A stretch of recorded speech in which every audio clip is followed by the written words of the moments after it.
so much for coming and talking to my classes today. We have a mixture of students in this class.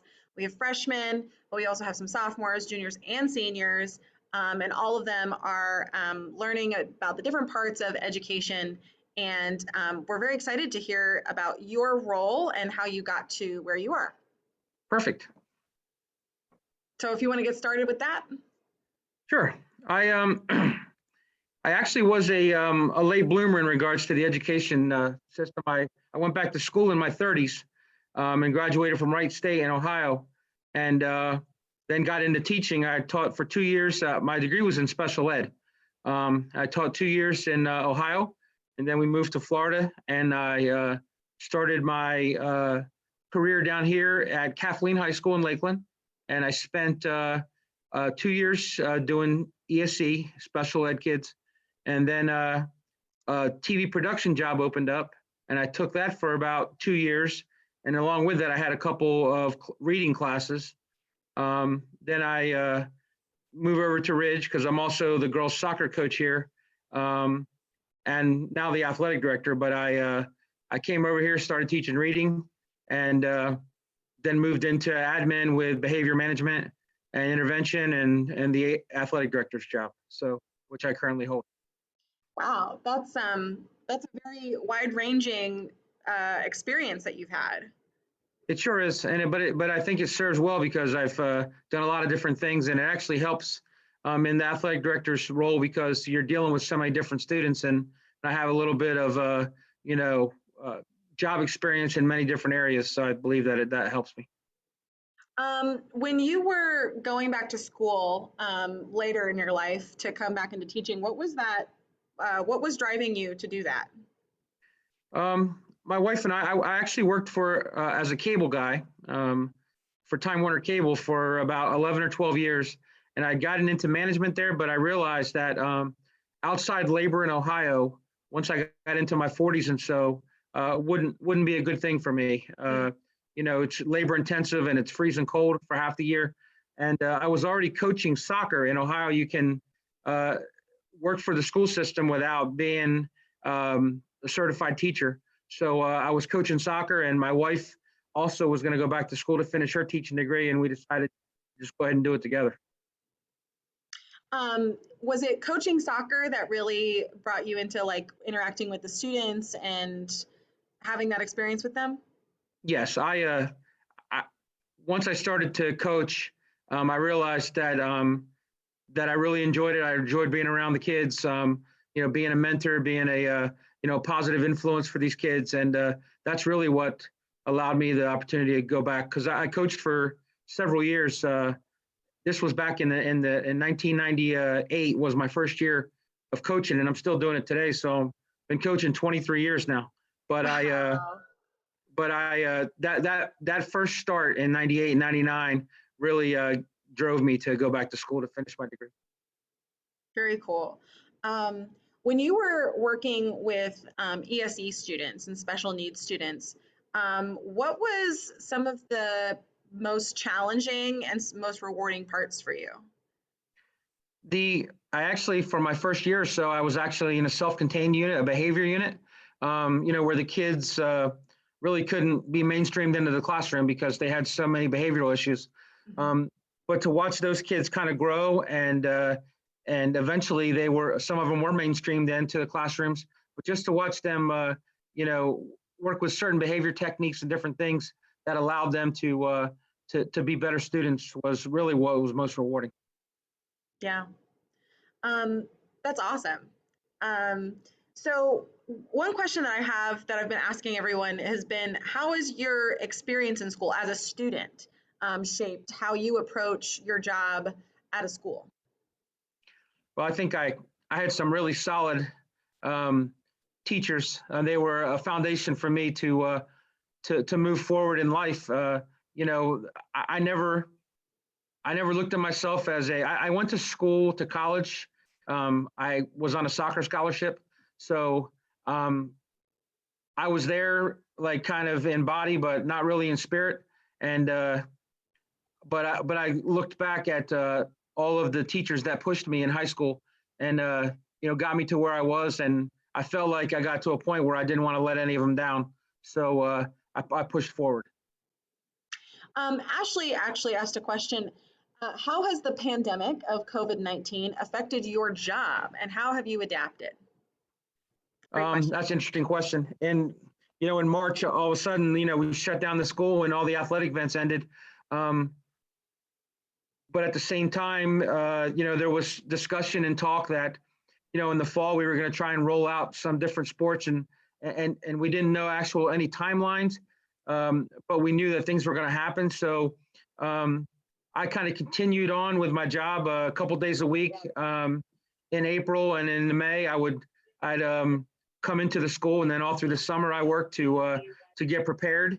But it was weird. You were preparing for something that you didn't really know when it was going to start, and that was the thing. And obviously now, being in school and having the COVID issue, we have to we have certain things in line and certain things that we have to follow, rules and guidelines that really make it, I wouldn't say difficult, but different than what we're normally used to.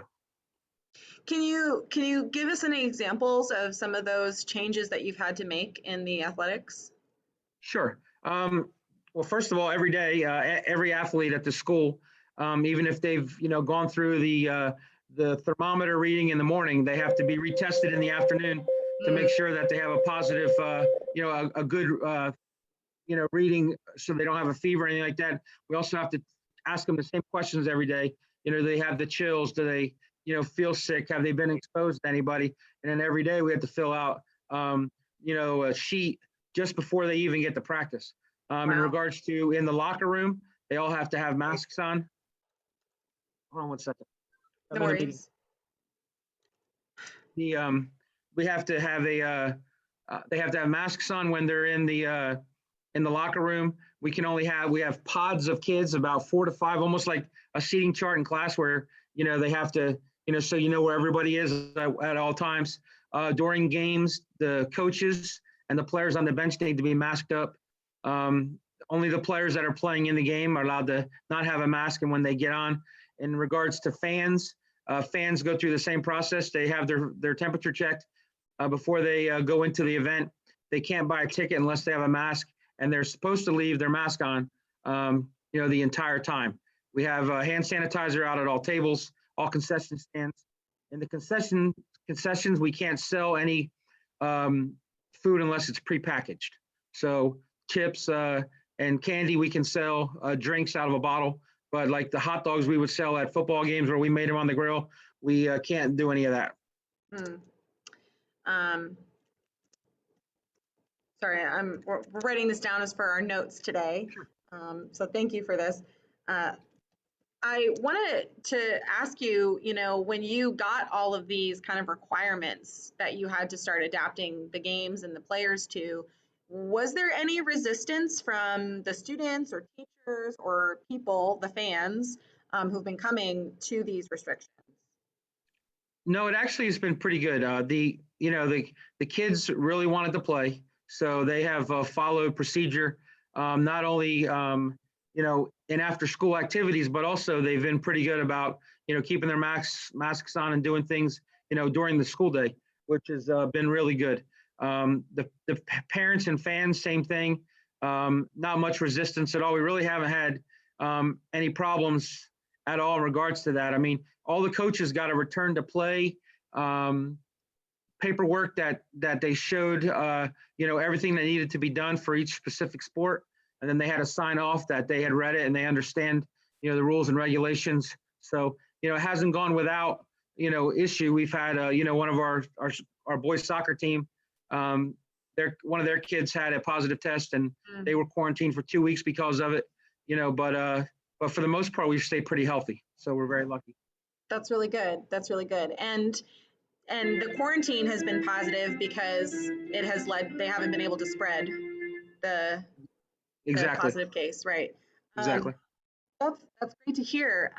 So when it comes to athletics, obviously our players are, playing these sports, but their academics are also important. Is there anything that you're involved in to help the students on the teams with their academics, or anything that you promote? Yeah, we had a coaches meeting this year at the start of the year, and we stressed the importance of the academics.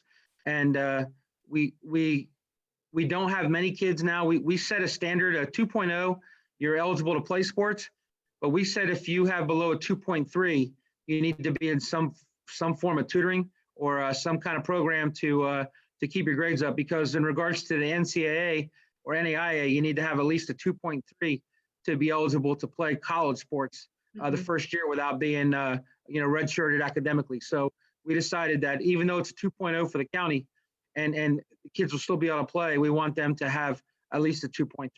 And I think 95 to 96% of our kids have that. We just did our fall report card to turn into the county in regards to grades, and all 8 of our sports teams in the fall had an average of over 3.0, and the total GPA for the 8 sports was 3.3. So something to be really proud of. Wow. And you mentioned you have to submit a report card to the district for these teams. We do, and it's due about a week after the each season ends, and then they turn that in. We turn it into the county. The county turns it into the FHSAA, which is the state athletic board, and then and then it's posted. So proud of them. It's first time that all 8 teams at once have had that. So that is really awesome. That's something to be proud of for sure. So you mentioned, you're all the teams, kind of like you're managing all of these team games and stuff like that. So for a typical year, what are the things that you're focusing on as you go throughout the year? Like, what does a typical year seem like for you? And we have 21 total sports throughout the year, 21 different teams.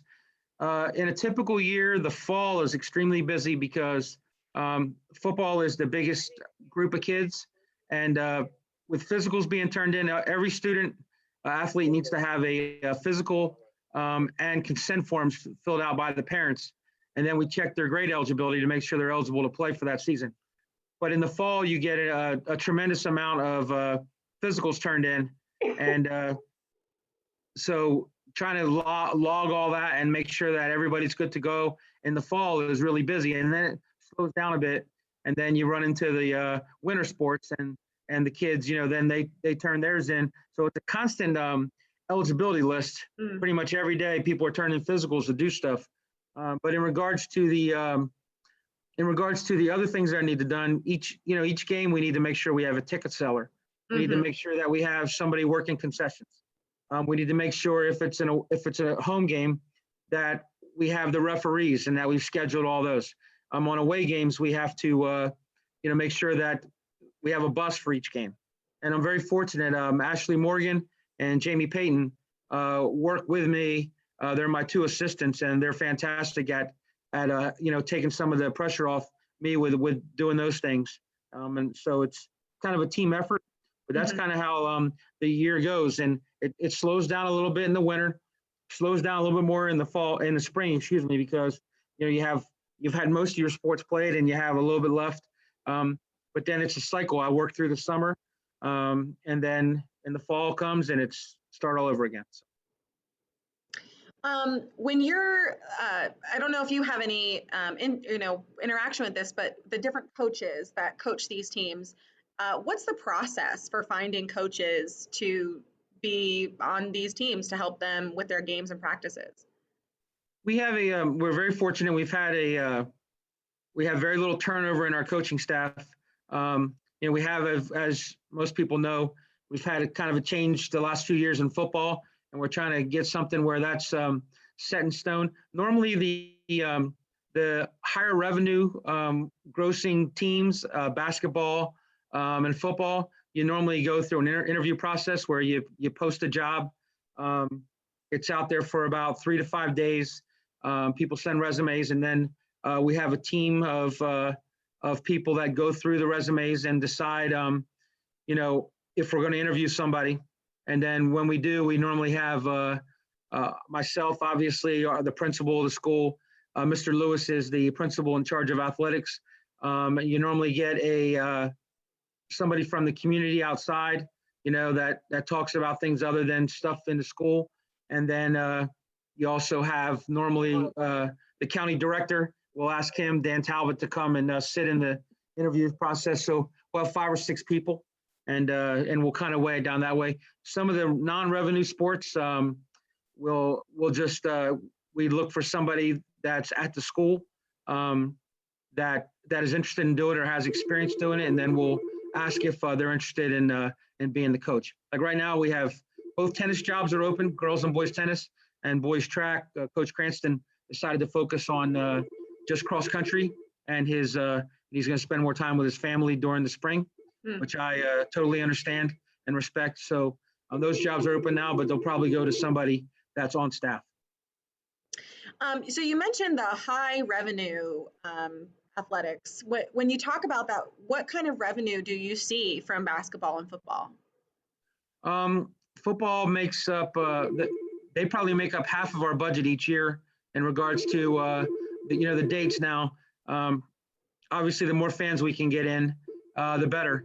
The issue that we run into sometimes is, our school district is so big right now, or not the district, but our school itself goes all the way out to 192. So it's hard for those kids to sometimes get back to the games. So we try and be meticulous in the way we schedule so that we have, more maybe interesting games at home, like the Lake Wales and Auburndale's, Winter Haven's team schools that are close, that are also going to bring a good amount of parents and, fans to the game, so we can make more money. That's about a half, and then basketball makes up about another quarter. So between those two, we make about 3/4 of the money for our budget. Can you talk a little bit about the sponsorships that our athletic department or our athletic teams receive that you interact with? Sure. I have a program set out there where we have a sponsorship program. I try and go after the larger businesses and try and get money from them. But our packages it's $100. It's called the silver sponsorship, and that's with that you just basically are donating money. When you get to the next one, it's $275, but you also get the banners that you see on the fence lines, different things like that. You get announced at the game, your sponsorship and different things like that. Then we have one that's $500, and then the once a bolt, always a bolt one is $1,500. And with that, you can get signage on the scoreboards and different things like that.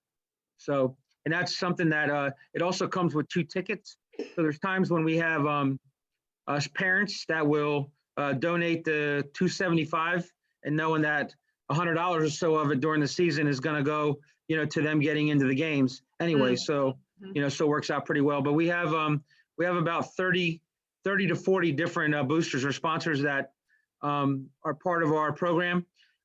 Unfortunately, this year it's been very tight because a lot of businesses, especially restaurants, due to COVID, lost a lot of money. So we've been, understanding of that and, let them kind of hang around this year without really paying. So.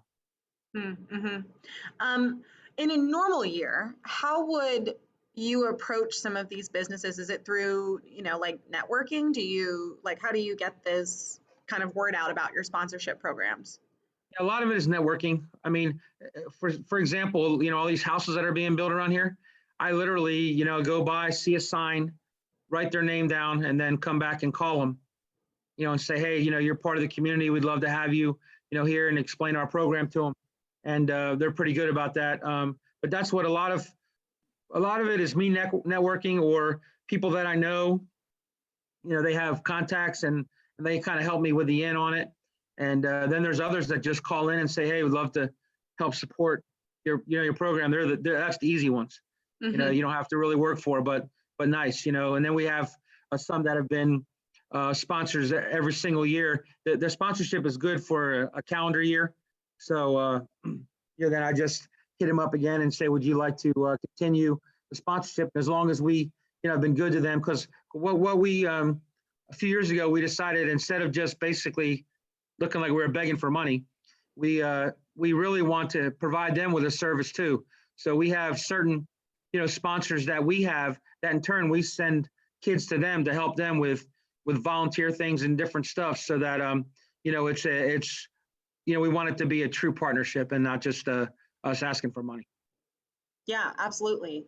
Um, I wanted to ask what, right now in your current job, what are some of the easiest things about your job and what are some of the hardest parts of your job right now? Um, the the hardest parts of the job is obviously right now with this COVID issue, making sure that we're following all the protocols, and making because it's very easy to slip, or you miss one day of it, or you do it, forget about it one day, and it could be the day that somebody gets infected.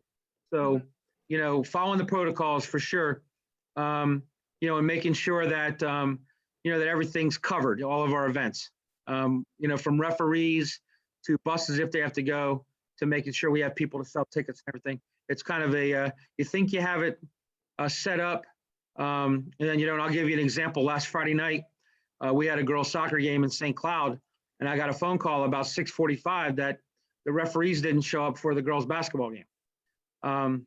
And so I'm trying to make phone calls while I'm on the sideline.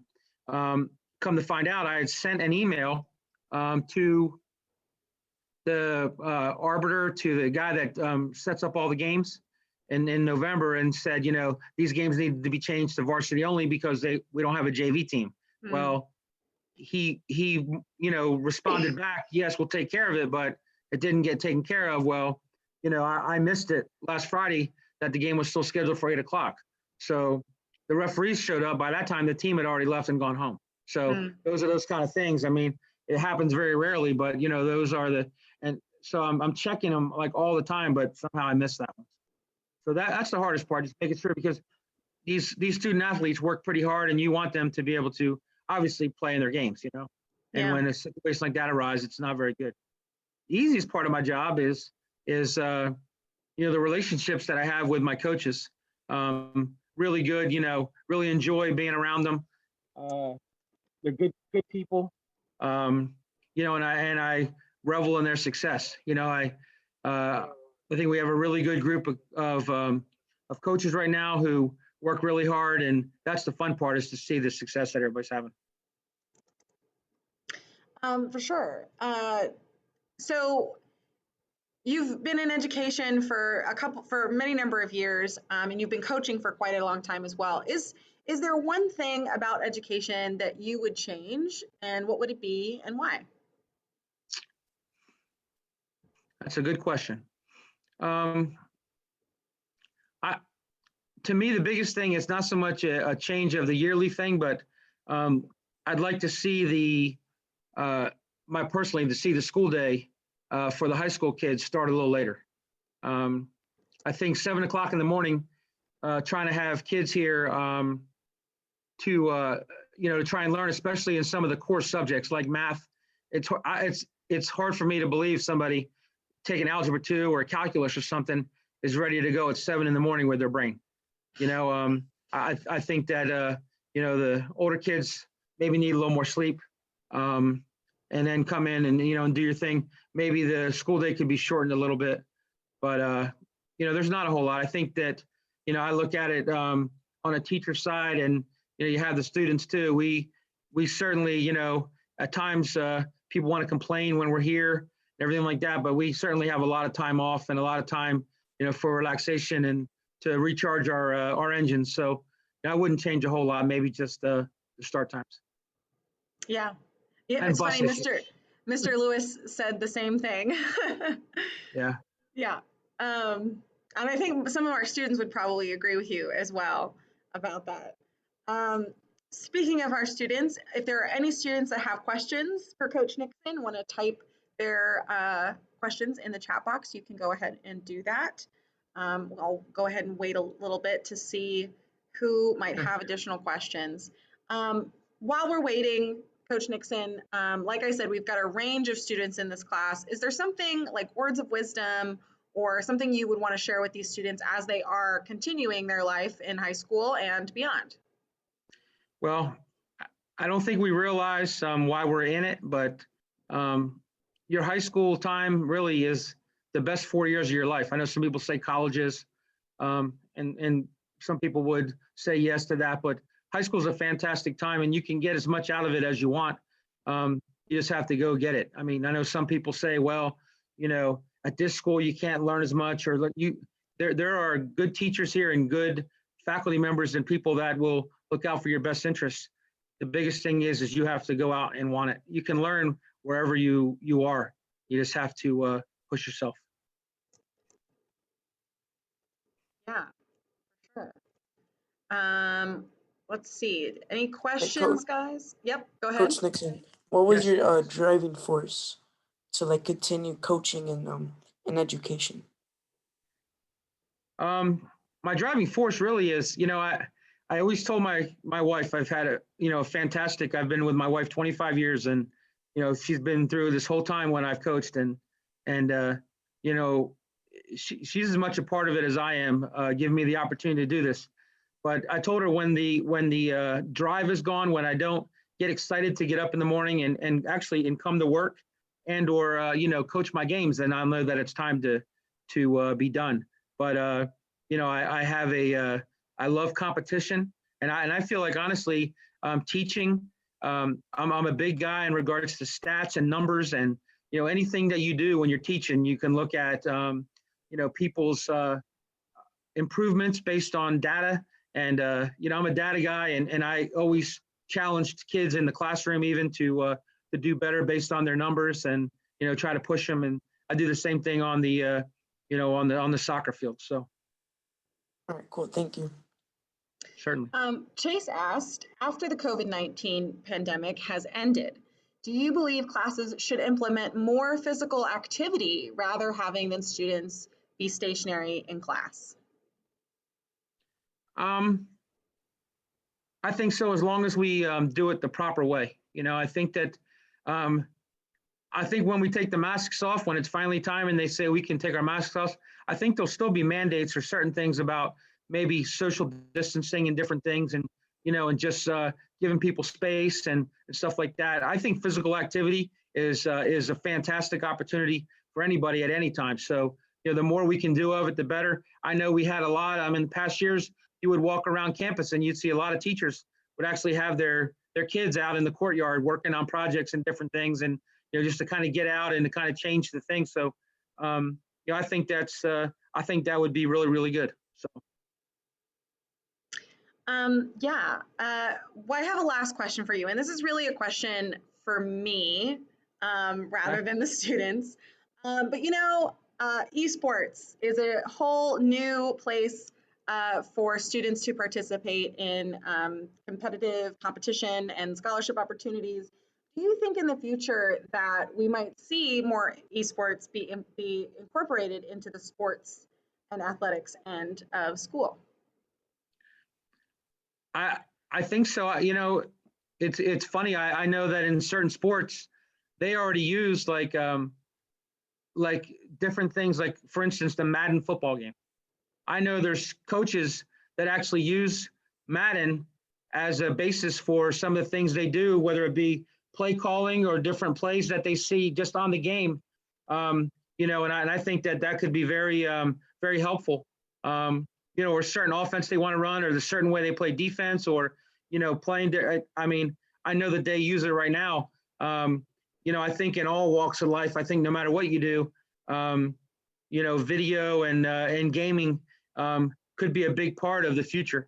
I mean, I think it's going to be, but I believe that it could be very helpful. So. Well, thanks for that. Thanks for that, Coach Nixon. If there's no other questions, guys. Any other questions for Coach Nixon? I think that's it. I think we've got all our questions answered. Thank you so much, Coach Nixon, for joining us today and sharing your experience as an athletic director and at our school. It was very enlightening. Well, thank you for having me, Brenna. And like I said, I like to let your class know. Like I said, obviously you're a fantastic young lady, and please listen to her words of wisdom and things she does, because she's fantastic at what she does. Thank you so much, Coach Nixon. Yep. Have a fabulous afternoon, and we'll talk to you later. Thank you again for Okay. coming. Thank you, Coach Nixon. See y'all. Yep. Thanks.